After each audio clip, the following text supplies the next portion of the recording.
We love Mo Brown. We'd like to welcome you to the BmoreNews Morning Show. China, how are you? I'm doing fantastic. How are you doing, Donnie? I'm blessed by the best. No need to be stressed. Keep my head to the sky. No need to cry because ain't nobody going to listen no way. Tell them what you do, China. I'm a former foster mom, and now I lead a nonprofit. But I started out as a corporate lawyer, and then I had open heart surgery and realized I didn't want corporate law on my epitaph. So I do economic development here in Baltimore City, and I help small businesses get into low-income neighborhoods. As a matter of fact, China, there's a businesswoman. I gave you a number. She will be calling you after the show.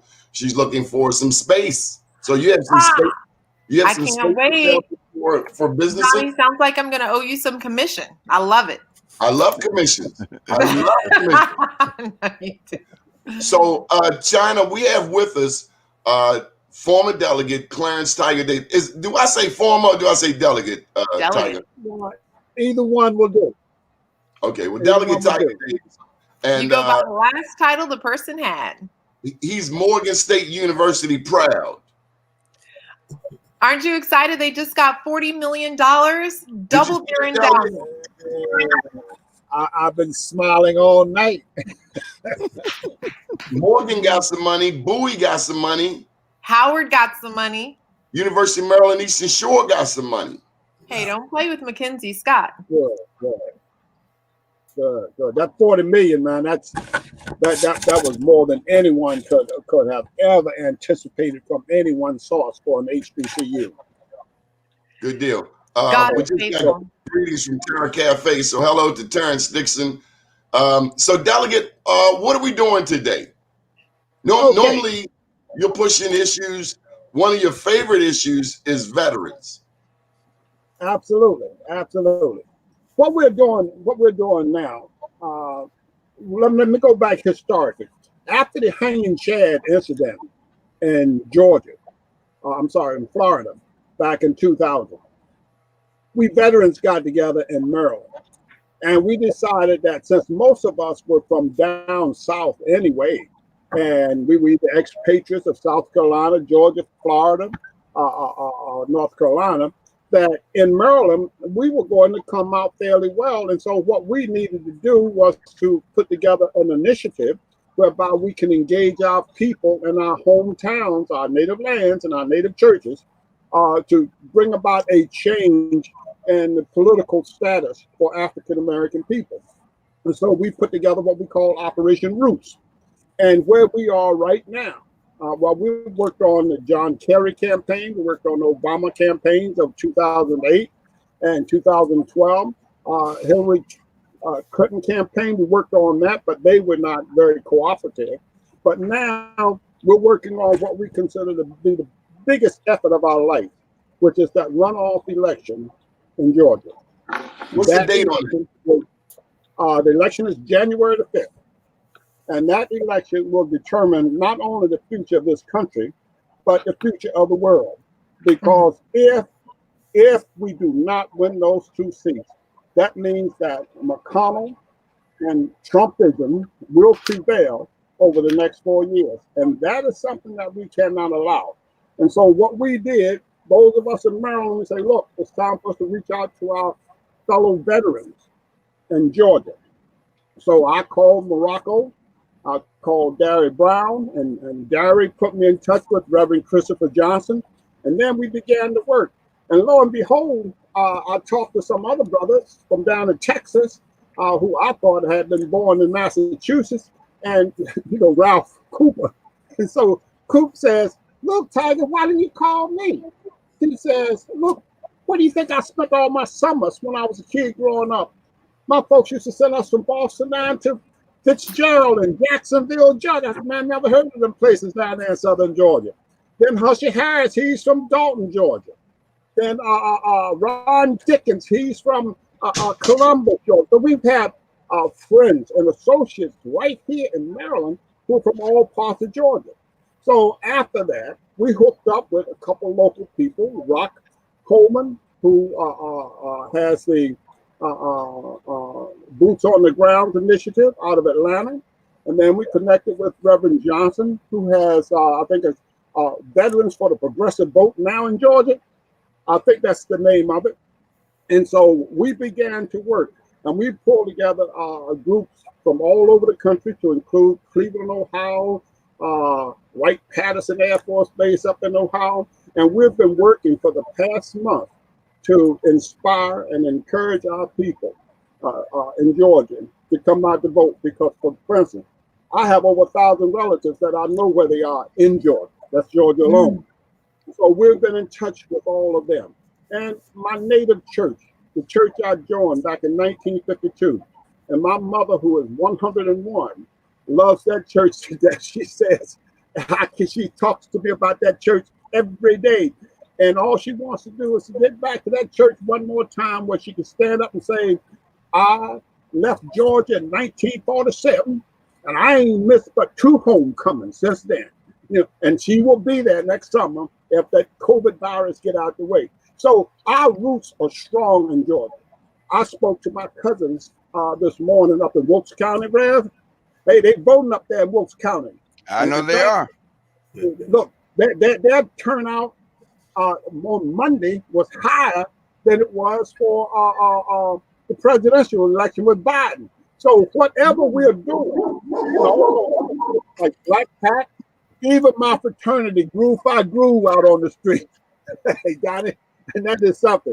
So all over Georgia, people from outside of Georgia are wading in, and we're getting the vote out in Georgia. And hopefully it will be enough to overcome the visits from Trump, Palin, and Pence down there in Georgia.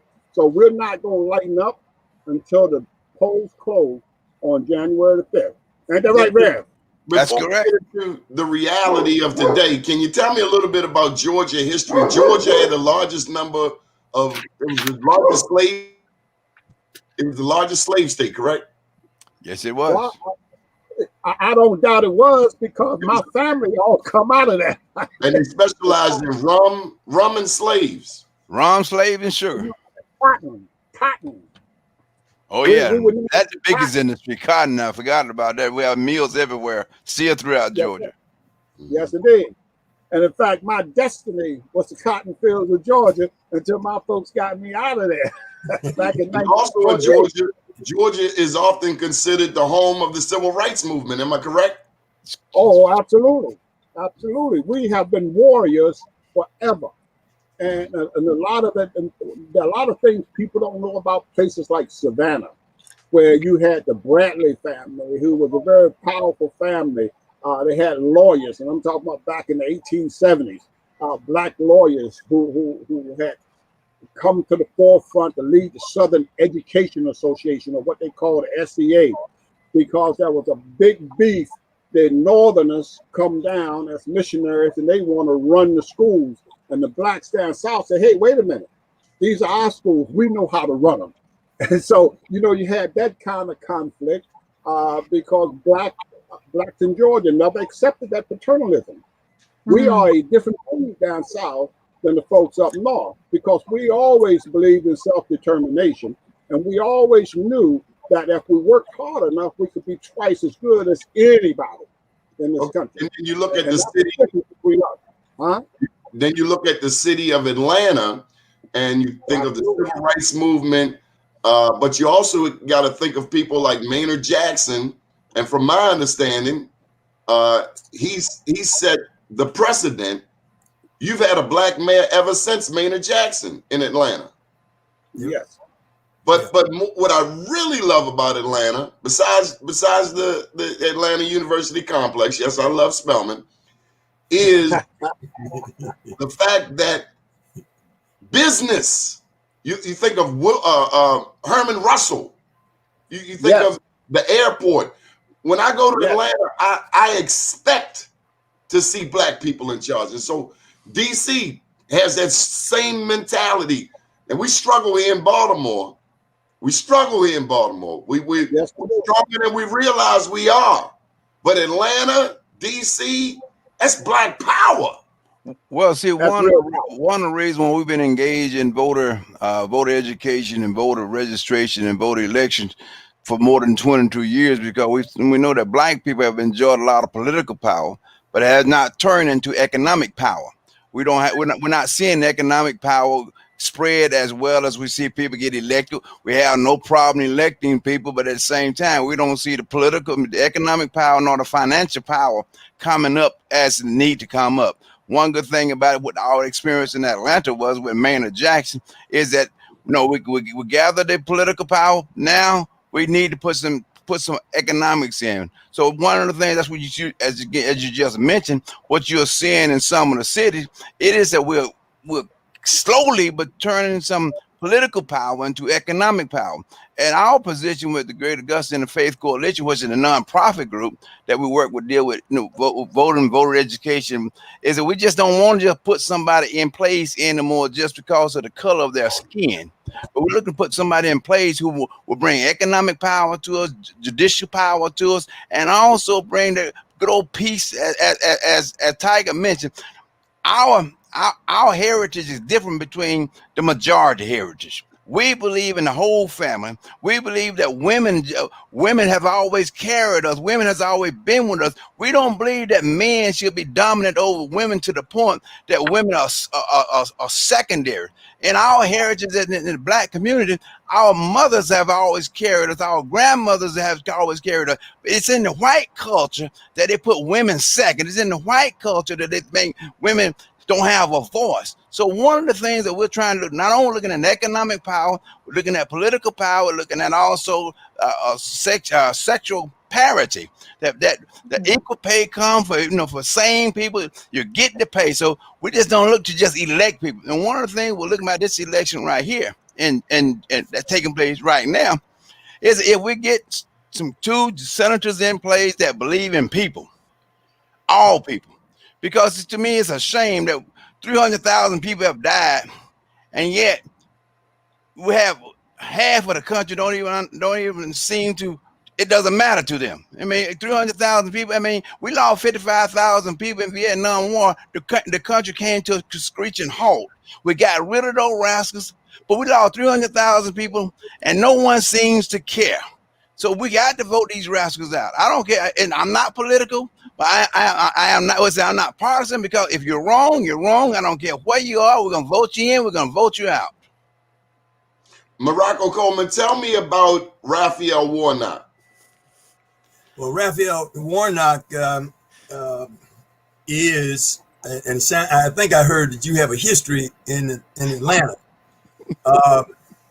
Reverend Warnock became the minister of Ebenezer Baptist Church, which is the home church of Martin Luther King. Yes, and he's done a Herculean job in that capacity, and he has excellent connections to the community. Right. And he's an outstanding individual. He meets all the check boxes for someone like him to run at this time for this type of position. Right. And so we're definitely supporting him in the Black community, and the way it's looking throughout Georgia. I went and voted yesterday, and the lady told me, she says, I told her about what Tiger and Reverend Johnson and I are doing with the veterans community around the state of Georgia. And the lady says, "Oh, well, we're so excited." She says, "We've had over 800 people in the last 2 days. We've had over 800 people each." And the city council woman, the daughter of civil rights activist, the late civil rights activist Joe Boone, his daughter is the city council person for my particular area in Southwest Atlanta. And yesterday at the polling place, they had big vans with entertainment, music. They had scores of people giving out Krispy Kreme donuts, coffee, even bags of water and raincoats and masks and all types of goodies. And so it's really fired up in Georgia. Now, you mentioned, you touched on the civil rights movement with Maynard. Well, back during Maynard's time, a little before Maynard, was an outstanding gentleman in the 1964 class of Morehouse College. and his name was Lonnie King. Lonnie King was the right hand of Martin Luther King with the student movement. And that student movement, Morehouse, Morris Brown, Clark, Atlanta University, ITC, those students in that AU Center in 1964 marched on downtown Atlanta, integrated the Woolworth, the lunch counters downtown, Rich's department stores. I mean, they busted everything out. And Lonnie left and was in DC for many years. He came back. Now, Lonnie died about 4 years ago, but he came back to Atlanta, and he and I were on the executive board of the Atlanta branch NAACP. And Lonnie was also a researcher, and his mantra was, there are over 600,000 registered voters in the state of Georgia that are not voting. That's right. He said, we can change this state to blue. He said, and that's one of the things I'm going to do is the last thing I do. Well, he passed on the cusp of this movement that's taking place now. And it's exciting to me because, as I said, he kept pushing that 600,000. We've got to galvanize them to take that power of the vote where people have died and sacrificed, especially in the cradle of the civil rights movement here in Atlanta. And it is just wonderful as I look at what's taking place with the presidential election. And I was cautiously optimistic until I went to vote yesterday and saw that power that Reverend Johnson talked about that's taking us on this ride to the economic and the social power that we need. Well, who is Stacey Abrams in this conversation? Well, Stacey Abrams. To Reverend Johnson. Yeah, Reverend Johnson. Because he was able, Reverend Johnson has a machine also down in South Georgia. I think he has over 19 counties. 19 counties. Praise the Lord. He's well entrenched. And he said, look, Tiger, Morocco, what I'm going to do is I work towards getting Stacey Abrams on our Zoom meeting to let her know what we're doing. And I said, well, now I'm just meeting Reverend Johnson, and we were both appointed as co-chairs. And he says, well, I've got these connections down here. Let me see what I can do. Stacey Abrams came on our meeting and stayed for about 20 minutes speaking to us, and it was powerful. And she has built her machine. Well, I'll let Reverend Johnson tell you about it. Well, Stacey started out, as a leader of the House. She started out, she left the leader of the House and said, same thing Morocco just mentioned, we have a lot of people that are not voting, a lot of people that are not taking the opportunity to really speak, have their voices heard. So she began to get on this quest of connecting the dots, connecting the rural people with the northern people, just not only the South, the creator of we always say the creator of the civil rights movement. We said the South is the creator of the Black movement because a lot of Blacks left the South, went to the North. So everyone, as Tiger said, you come back home, we either the Georgia, Alabama, Mississippi, Florida, you're coming back home. But nevertheless, what Stacey set out to do was to try and garner that economic and financial power in order to provide the resources necessary for the small counties to come together to vote, to provide these economic support for small counties, small indigenous groups, small indigenous group that are nonprofit group. She helped them to reach out and begin registering. Last year, she registered more than 200,000 people, even though the Governor Kemp took off almost 100,000 people off the road, but she replaced that with over 200,000 people who registered. So it seemed like her machine, which I'm happy to be a part of, who we all work together. Her machine is a machine that is not me, myself, and I. She does not run a selfish machine. Rev, you're describing an enemy. Are you talking about the attacks on Black voters, like poll taxes? Yes, sir. Tell me about it. Well, see, the attack is real, even down to your signature. No one has the same signature we had 5 years ago, 5 minutes ago. No one has, I mean, if you don't register, well, depending on where you live at, you're 1 foot over, they want to kick you out. And these policies that Stacey Abrams has more than 18 lawsuits against many states with many organizations where they have tried to deprive people of the basic rights, not only to vote, but the basic right to register to vote. She's been on the cusp of providing the return for felons to come back to register to vote and to vote. She's been very active also with trying to give some stasis and some homostasis to the military veterans who come back here all of a sudden. Everybody love to call veterans' name during election time, but at the same time they deprive the veterans of basic health support and everything else. So Stacey and her movement has crossed many lines. She has crossed many lines in order to provide the help and support that a lot of us enjoy in this movement that we have today. And yes, the discrimination is not dead and gone. In fact, I think it had a new life. The new life of this discrimination was in Trump. Trump has come back and has, it's the same thing we went through during Reconstruction. After Reconstruction, after Civil War, we thought we had made it. We had some lieutenant governors. We had all of that. Then all of a sudden, Jim Crow said, okay, now we need to put y'all Negroes back in y'all place. Well, after we elected Obama, next thing you know, Oprah Winfrey lost the network opportunity. Next thing you know, Bill Cosby goes to jail. So all of a sudden, you Negroes need to get back in your place, okay? So guess what we do? We elect Donald Trump. Well, we don't like Donald Trump. The white people say we don't like Donald Trump, but Donald Trump is doing their bidding. We don't like him, we don't like him. But to me, every time when he talk about white power, he talking about power to all of the whites. So unlike us, we got to create our own power, maintain our own power, and push our power. Morocco, where is the hip hop generation in all of this? The hip hop generation is sort of on the cusp of grasping how important this voting thing is. And at the same time, it's encouraging as that group, as I encounter them at different individual kind of settings, they're saying to me, you all sure did a lot in your past. I want to find something that I can do.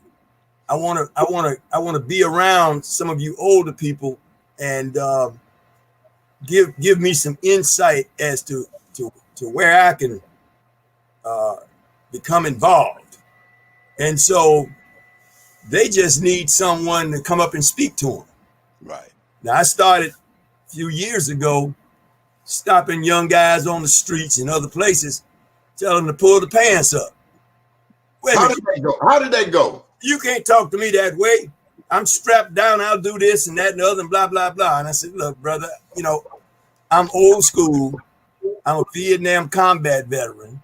So you ain't going to scare me. You're not going to intimidate me. And the information I'm passing on to you, I said, right now, if something went down and the cops came on the scene and everybody's got to turn and run. You can't run. I said, all y'all are walking around with your wrist bent where you're holding your pants up. You can't even get into a full stride of running.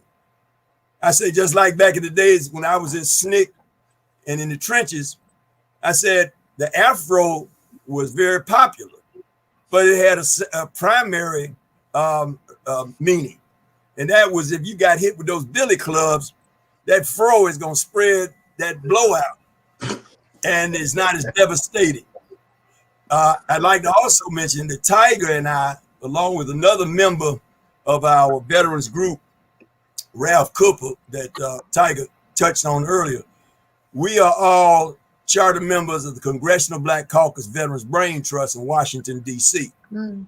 So every year we are in D.C. in September doing the caucus, and we bring veterans from all across the country to Washington to receive congressional awards for their accomplishments, etc. You're going to hear a lot about a women's group, the 668, and this was a battalion of Black women that we honored 2 years ago in Europe. In Europe. And just yesterday, a senator was able to get a bill passed to recognize these women and give them the gold medal. because when they went into Europe, the mail during World War II was backed up for months. That's right. The morale was at all-time low. That's right. These women went in there all black, and they had a woman major or colonel. She took charge. She didn't back down from the superiors. They went in. She set her people up to work 24 hours around the clock. They were able, in a matter of short months, to get that mail to where it needed to go, increase the morale of the troops. And there were many side bonuses that came out of this. I don't know if the picture can come in. And these women are now, like the Tuskegee Airmen, they will be receiving the gold medal. Wow. For their accomplishments. Yep. There they are. Yep. And that's it. And about 8 or 9 are still living. Go ahead, Tiger. He was saying 8 or 9 of them are still living. Yeah. Yeah, about 8 or 9 of them are still living, but the bill still has to pass the House now, which should not be much of a problem. But we still want everyone to write their congressperson to get that bill passed, okay? Because the 688, these women not only served well, but many of them came home and became professors at some of our various colleges and universities.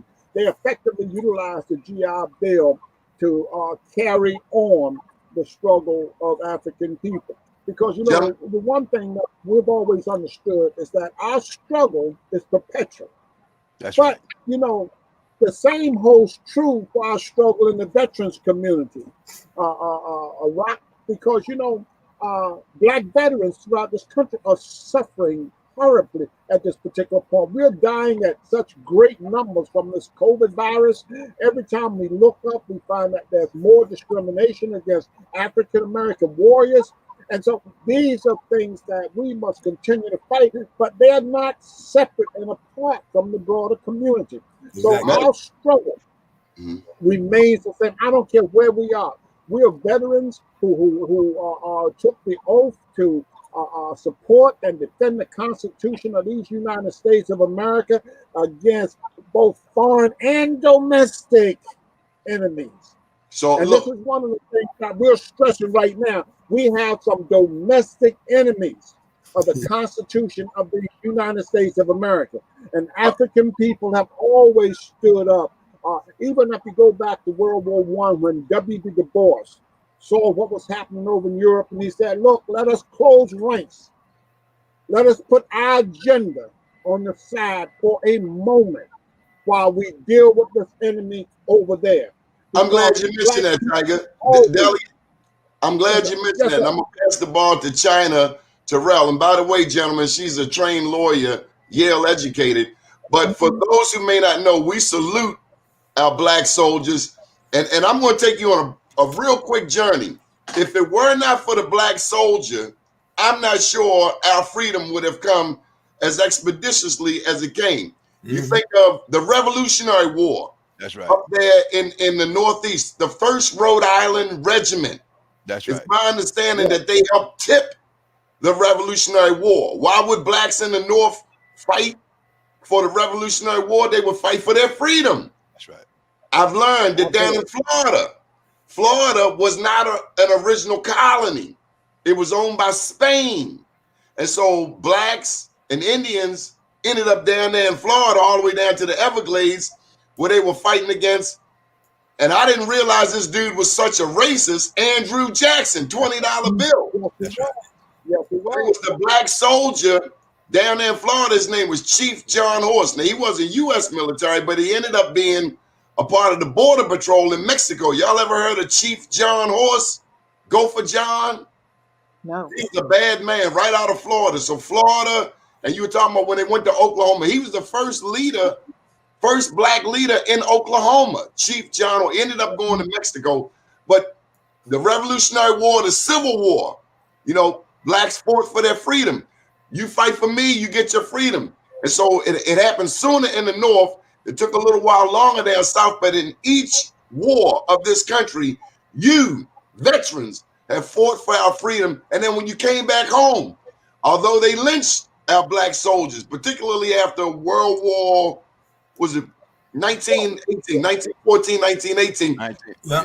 them black soldiers came home the Red Summer because these black soldiers came home. And if you've been a soldier and you've been killing people, your backbone is straighter.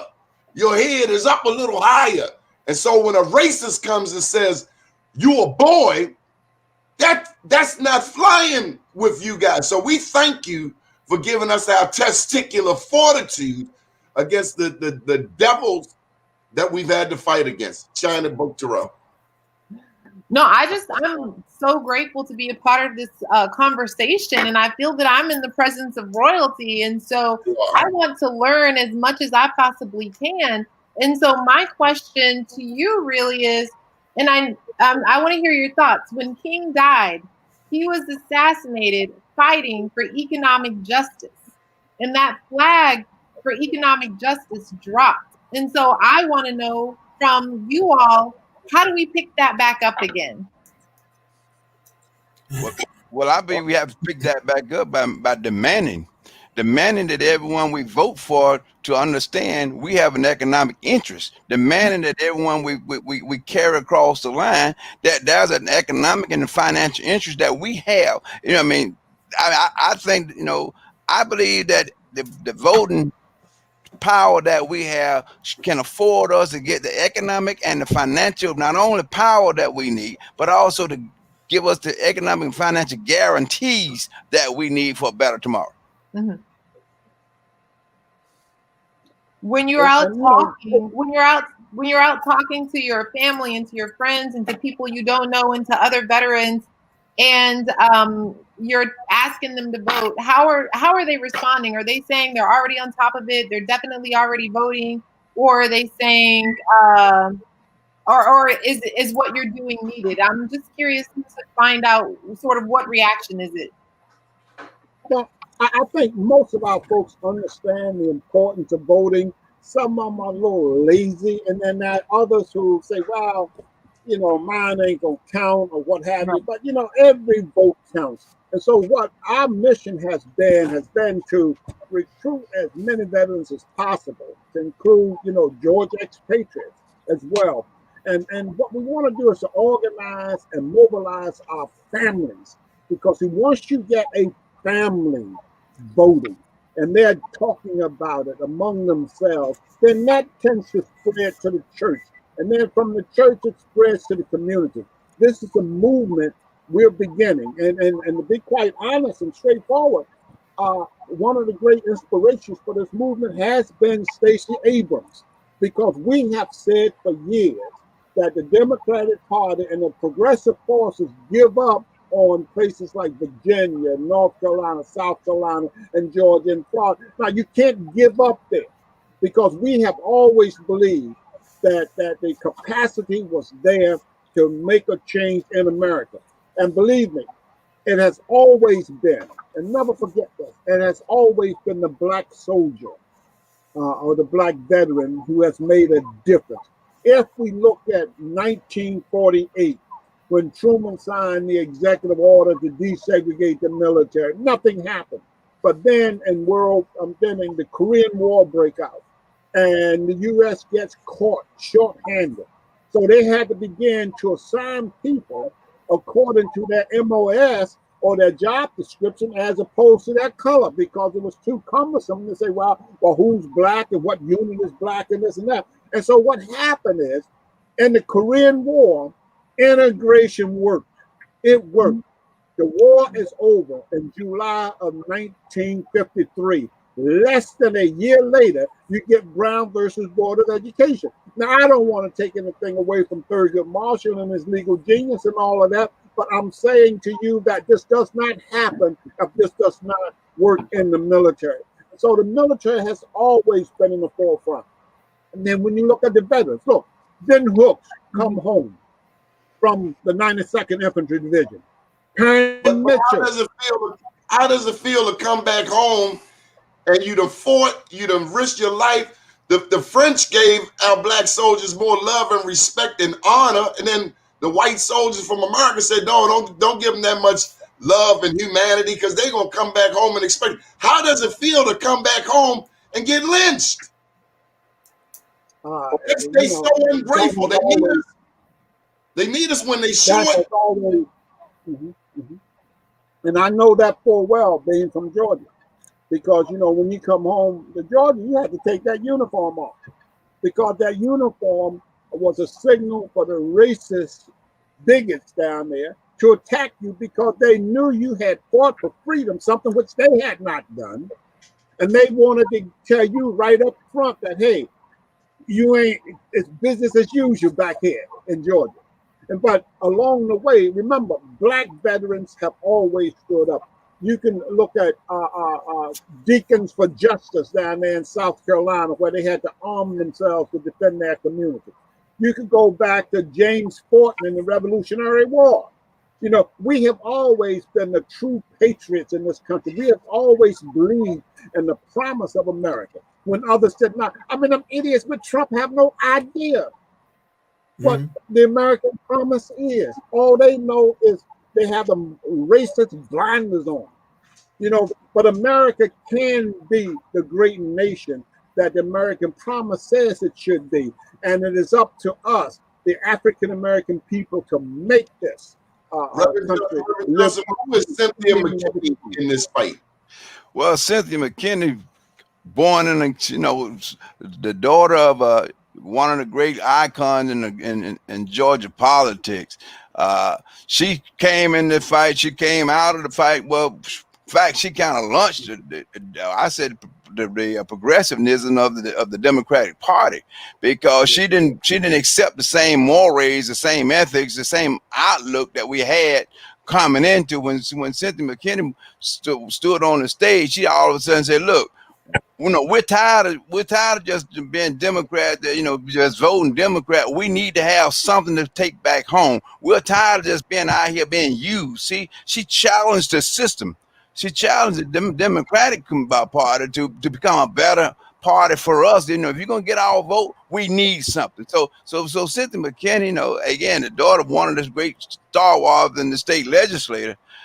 She kind of fought, kind of opened the doors, and she proved that even a woman from the South has a voice. She proved that a woman from the South, a Black woman from the South, has a voice that can equally tumble anyone else. As she stood her ground and said, "Look, it's for us now." I mean, I invited her over to Augusta when I was pastoring at Williams Memorial Church in Augusta. I invited her over. Time she got elected to the U.S. Senate. I mean, to U.S. House. I said, "Come on to Augusta." She came on to Augusta. She said, "Reverend, I'm happy to be here because this is James Brown hometown." She said, "Yeah." She said, "I want to say something to the church." I said, "Don't get mad with me, church, when I make this statement. I know y'all some highly sophisticated Methodist folk, but don't get mad with me when I say, hey, I'm Black and I'm proud." And so for us, and then like you say, Methodist more subdued. We sat there, we performed college and university, from Miles all the way up to Hampton, Shaw and everybody else. But at the same time, when it comes to being Black, we kind of reserved, we kind of reserved. But Cynthia said, "No, we can't be reserved no more. We got to take our highly intellectual selves and put our highly intellectual self on the ground and let our brothers and sisters know that we're not going to take it no more." So that's what Cynthia has done. And Cynthia, I'm proud of her. We're proud of her roots. And again, from Georgia. Here come from Georgia. You get a progressiveness here from Georgia. Like Georgia always known for everything.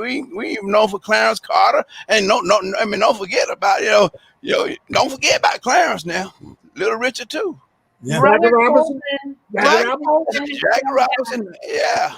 Brother Coleman had said that our young Black men were on the cusp of getting it, of voting, of using their voting power. When I talk to people here in Baltimore, I talk to so many young Black men whose hope is too deferred, whose hope is deflated, and they don't vote anymore because they don't believe it's going to do anything for them. And so what's interesting to me is that we have Atlanta, predominantly Black city, and the voting power there has translated into Black leaders who have helped to deliver economic power for the population.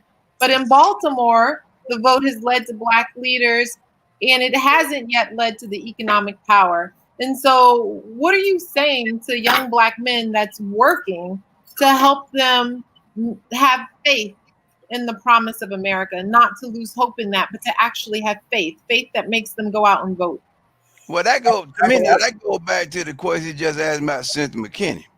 See, don't forget, Cynthia McKinney came out of, again, her father, and Tyrone Brooks and others who were in the legislature in Georgia's General Assembly. They always had power. They always talked, just like in Baltimore, Maryland, you have a lot of blacks in place, but they were kind of scared of their own shadows. They were kind of scared, but when Cynthia, because again, as I mentioned earlier, a lot of things don't happen out of a vacuum without them saying. Now, we have the military has always been on the forefront of integration, but you also had the young people, born sons and daughters of civil rights leaders. How I said, no, Daddy, you talked about freedom. Let's make it. You talk about fighting. Let's turn it into reality. And what the young people are afraid of us about is that we talk, but we're not.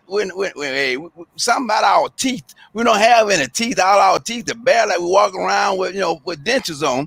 And what the young people want to hear from us, because as we see it in this election right now, the young people, we have 18% increase in young voters who actually voted between 18 and 40. We have 18% increase in young voters. I believe that it's here, the voice.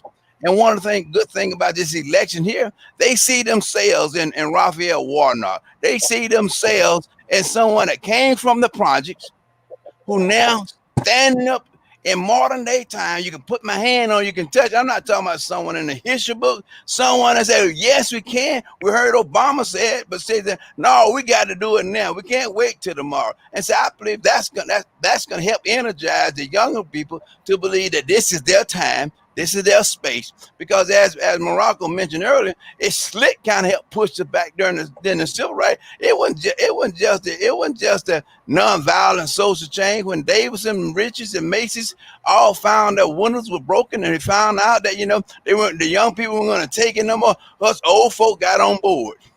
Yeah. And the same way with Obama. When Obama was running, you remember, everybody, we're going to stay with Hillary. We're going to stay with Hillary. But the young people said, y'all can stay with Hillary yourself, but we're going with Obama. The next thing you start a whole black movement change. Well, Hillary has been good to us. I'm not saying Hillary been, but when Barack came, no, the young people said, we're going with Barack. Okay, us old folk, we're going with Barack. So right now, this is the time. Morocco, they have a young person out there named Tamika Mallory, and when the I think it was Kentucky Attorney General Daniel Cameron failed to prosecute the cops in the Breonna Taylor trial, Tamika Mallory took him to task. And the overwhelming theme of this new generation is, we're not our grandfather's generation. That's right. That's right. And I find also with young people, I tell them a little about my background, my military, my college days. I was a 400-meter hurdler on the way to the 60th Olympics before I got drafted for Vietnam. And then I tell them about my involvement with SNCC. And I tell them, I said, look, you young brothers, now I'm still a warrior.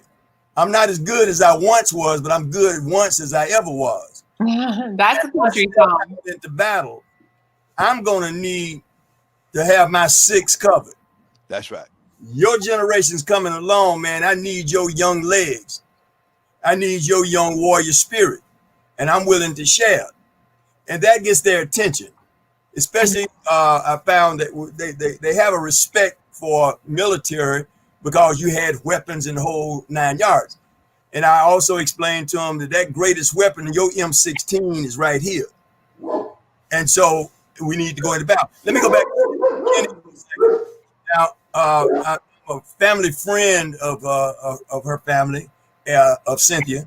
I work closely with her dad, and I worked with Cynthia for many years on the Black Caucus, helping her with veterans issues. But now Cynthia was such a warrior that she undertook something that a lot of people don't know about, which also led to her downfall when they ganged up on her and many whites voted in the primary, and then change their vote until the big election. One of the things that she did in South Georgia, you had these old folk back down home, and every year the white folk would come and let them and would want to dig up the land. Like they would come and get the timber and that kind of thing. They were going into these small country towns and whatnot, and they would dig on your property and get something out of the earth called kaolin. They would pay them like pennies on the ton. Cynthia discovered that kaolin is one of the main products in fine china that is shipped all over the world for fine china. And she exposed that and now made those corporations pay big money instead of pennies on the ton. They were having to give up big cash to these people. And that started the downfall, along with some other things. So you're telling me that as soon as the need for economic power, as soon as the demand for economic power was made clear, it led to her downfall. That's the same thing that King got assassinated over. Exactly. So how do we have to make voting power translate to economic power? Because if we also got greed, China. These people are greedy. Some people are just greedy. Every damn thing we got, they want a piece of. Go get your, like Black Wall Street. Them black people came all the way from Georgia, Florida, Trail of Tears, get all the way, built Greenwood up. And that wasn't the only place destroyed out there, but they built it up to incredible levels despite Jim Crow, lynchings, all of this stuff. And people still want our stuff. What is wrong with them? We are the first. They took me from my homeland. They brought me here. I lost my name and everything else. But every now and then, I wake up from a dream and I see a brick. And I'm saying, what is this brick I keep seeing? I'm starting to remember how I built that pyramid. And they don't want me to step into my full knowledge of self. And I think that that's one of the things that we're seeing with Cynthia's machine. Reverend Johnson, the folk that we talked about that were lynched, the people that were disenfranchised, the people that were killed over the years and whatnot, we stand on their shoulders. And we are slowly waking up to our power, our cohesiveness. And as I said, the young people are standing there on the cusp and they say, all right, well, show me something, you know? And so they're starting to come on in. And there's more than just this movement, this blue wave here. There's a consciousness rising and awakening. And I truly believe that being the first peoples, and like you're saying, everybody wants to imitate us. They want to take this from us, take that. It just goes to show, but yet, like my sister said, yet I rise. That's right. Yeah. Reverend Johnson, what about the fourth estate in all of this? The fourth estate being the media. We finally getting 12 Years a Slave and Nat Turner movies. They first gave us Roots movies. Actually, they first gave us The Birth of a Nation with D.W. Griffith with these stereotypes. What role does the media, and thank you all for being on this show, because this is Black media. We speak our own truth, unadulterated, unbought, unbossed, thanks to people like Tiger Davis that took me under his wing and wouldn't let me fail. But what is the power of the Black media?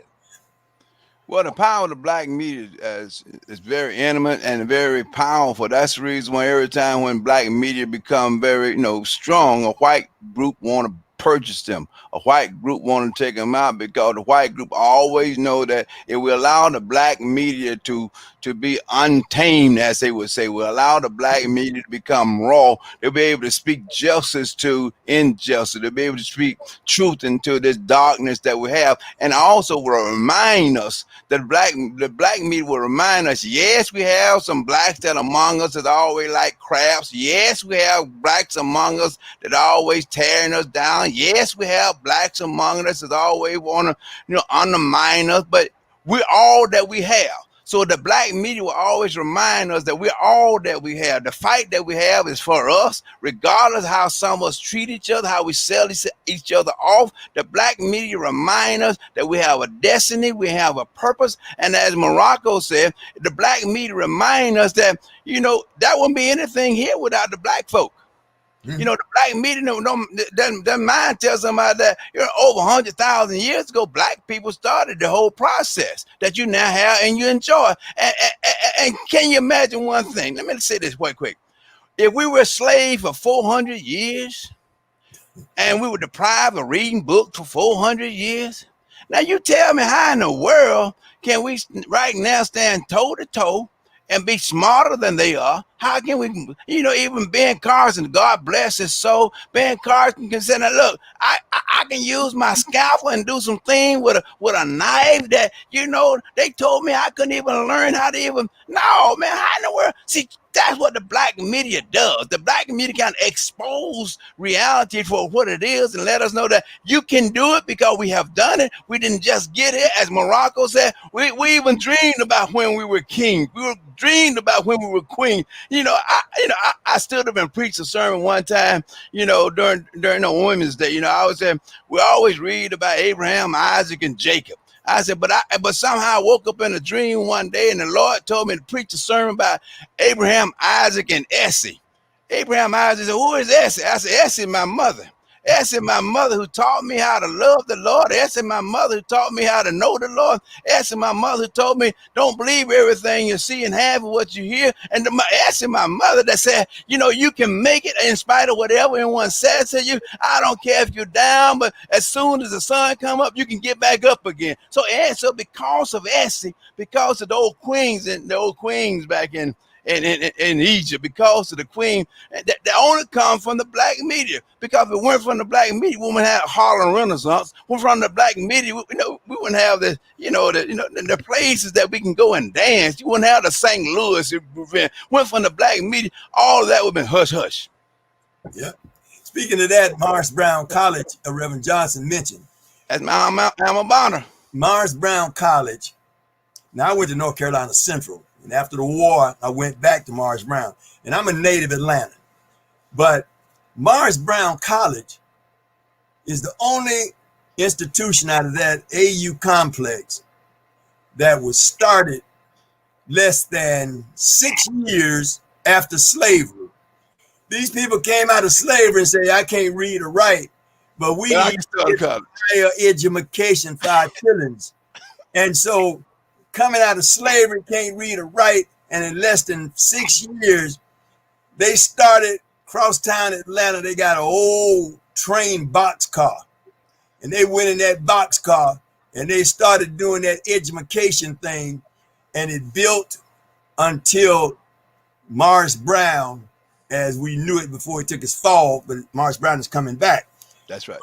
But those slaves started Morris Brown in a boxcar, less than 6 years out of slavery. That is profound. But that goes back to the question China raised when she asked a question about Cynthia McKinney. Everyone knows on the AUC campus, everybody knows that Morris Brown College is the most thuggish college. I'm going to use that term, the most thuggish college we have in AUC. It's the most thuggish college. I will say that, Reverend. You will get your hind parts whipped down there. I will tell you that. Morris Brown College, the only college that will stand up and say, we're founding black people for black people. We're a haven for all hungry souls. Feeding them shall be our goal. Morris Brown College is the only black. Clark Atlanta University was founded by everybody else. And we know how no defense, Morehouse and Spelman. We know how you were founded. But when we highlight and say, say it loud, we're black and we're proud, Yeah. So when they took Morris Brown down, I said when they took Morris Brown down because again, if it was a white school, they would have put people in jail. If it was a white school, they would have put if someone did something wrong, they'll put them in jail and keep this institution. But see, if I can get rid of Morris Brown, we can kind of like mute the voice of black power coming out of the AUC, in which you probably noticed it did. But for somehow we refuse to die. What is our problem today? We have more PhDs than any generation. We've got six-figure incomes, more so than any generation of black people. We got bigger houses. Black people even living in Stone Mountain. I couldn't believe it. I saw it with my own eyes. But we've got all of these accoutrements of success today, but we're moving backwards economically. We own less land. We farm less. We got all of this book sense, but no common sense. Well, I disagree with that. But when you take down Morris Brown College, you send a message to all the other historical black colleges and universities. We can get you too. When you take down Cynthia McKinney, we tell everybody else we can get you too. When we, Amen. God forbid, even the statement when moving Oprah, even when Oprah got moved off the network, we're sending a message we can get you too. When Bill Cosby said, I want to buy me a major network, we can get you too. So, it's almost like someone said about that Willie Lynch thing. I think, if we can kill one of y'all and show and display the one that we destroyed, that kind of like mute the rest of you, go back into hiding. Because I don't care if you have a PhD, have MD, or what you have, but if people can destroy your leader and chop his head off or her head off and put it on a silver platter and put it in front of you, your brain said to them, I live in a luxury house. I live in a house more than 5,000 square feet. And if I go out there and talk like Johnson, I may be living in that boxcar again. And my wife said I can do bad by myself. I don't need to hang around with Johnson because Johnson raised his mouth too much. So all of a sudden in the black community, we go back in the hide. I mean, that's really been one of our strengths too. Now, I always say, and I was talking to one of the lawyers. With Martin Luther King back in the day, and I said, I was complaining about how black people are. Again, how we destroy one another, how we undermine each other. He said, Rev, that's the only thing we have. But I also reminded us also how we survive. See, the Indians get killed off. The Asians get killed off. But somehow you can't kill black folk off because black folk know how to go and hide. Black folk let me tell you the strength of black people right quick. Black people. Delegate Davis was going to add something to the conversation. Black people are so smart. I want to share it right quick. I know black people are so smart that a white man hollered and said, "Well, Johnson, I ain't talking about you. I'm glad you're not like Tiger Davis. Tiger Davis not one like you. I can't stand him. And Johnson, it's not because I'm racist or anything, but I can't stand Tiger Davis." Willie Lynch. Okay. Well, back to Georgia, because we got an election that we must win on January the 5th. And people came out on Monday in record numbers. And we've got to keep it up. So what we're asking is anyone out there who listens to this program who knows someone in Georgia, call them.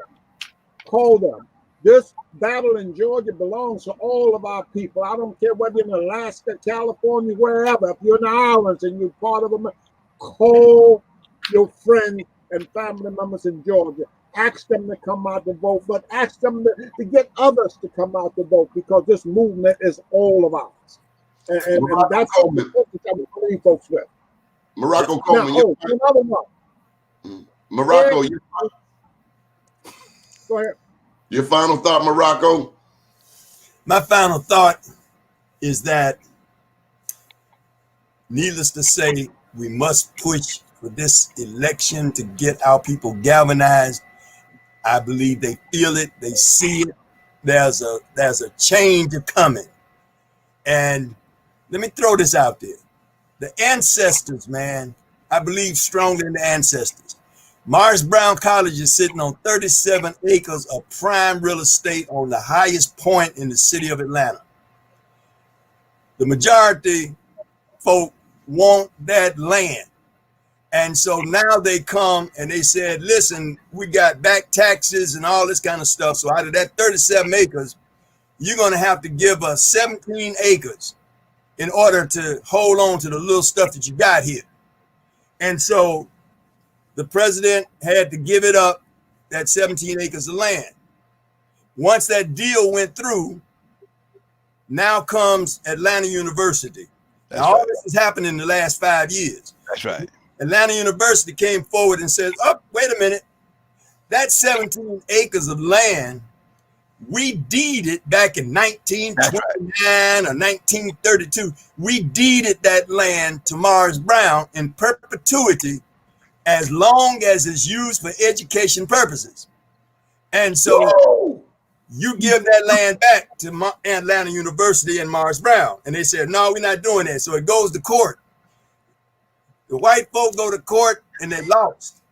Then they went and appealed it. They went to the appeals court. Then it went to the Supreme Court of Georgia, and Morris Brown and Atlanta University were upheld, and they had to give that land back. Now, you know that anytime you sell your house or a piece of land or whatever, you got to have an attorney, and I've got to have an attorney. And the main job of those attorneys there is to go and research the records to make sure that there's no encumbrance on that land. So that shows me that the white attorneys that were trying to take that land and the white attorneys that were supposedly representing Morris Brown, they were evidently in cahoots. Well, they just black folk, we not paying attention. That's here. right. Yet make this move on them. But the ancestors say, oh, That's no, right. no. So down there in the soil of South Georgia, where Tiger's down from, and even on the soil of Atlanta, yet we rise, the ancestors are watching, and they say, I just need me one of them boys down there, or one of them gals, like a Stacey Abrams. I need somebody to stand up. And if they stand up and go into battle, we got their back.